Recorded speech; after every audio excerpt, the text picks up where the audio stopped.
தண்டவாளத்தில் இருக்கும் காந்தங்கள் ஒரு திசையிலும் ரயிலின் அடிப்பாகத்தில் பொருத்தப்பட்டிருக்கும் பாகங்கள் வேறு திசையிலும் இருக்கும். எனவே இரண்டும் ஒன்றை ஒன்று விலக்கி 1.1 டன் எடை கொண்ட ரயிலை சில சென்டிமீட்டர் வரை காந்தங்கள் உயர்த்தும் என்றும் கூறப்படுகிறது. இப்படி உயர்த்தப்பட்ட ரயில் மின்சாரத்தின் உதவியுடன் அது முன்னோக்கி நகர்த்தப்படும். இதன் மூலம் சக்கரங்கள் இல்லாமல் ரயிலை அதிவேகத்தில் நகர்த்த முடியும் என்கின்றனர் சீனா ரயில்வே துறை அதிகாரிகள். சீனாவின் ஹுபே மாகாணத்தில் உள்ள டோங்கு ஆய்வகத்தில் கடந்த ஜூன் மாதம் இந்த ரயில் பற்றி ஆய்வுகள் விரிவாக நடத்தப்பட்டன.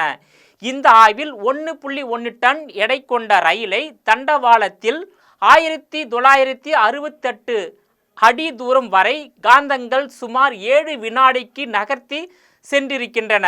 இந்த ரயில் மணிக்கு 404 மைல் வேகத்தை கடந்து உள்ளதாகவும் இப்போது இந்த ரயில் மணிக்கு 620 மைல் வேகத்தை எட்டி உள்ளதாகவும் இதன் காரணமாக விமானங்கள் 547 முதல் 575 மைல் வேகத்தில் தான் பயணிக்கும் என்றும் அந்த வகையில் இந்த ரயில் விமானத்தை விட வேகமானதாகும் என்றும் தெரிவித்துள்ளனர். தற்போது இந்த ரயிலை சீனா ரயில்வே ரோலிங் ஸ்டாக் கார்ப்பரேஷன் எனும் அந்நாட்டு பொதுத்துறை நிறுவனம் உருவாக்கி வருகிறது. ரயிலின் வெளிப்புறத்திலும் உள்ளேயும் சிறப்பான வசதிகள், அதிநவீன வசதிகள் செய்யப்பட்டு உள்ளன.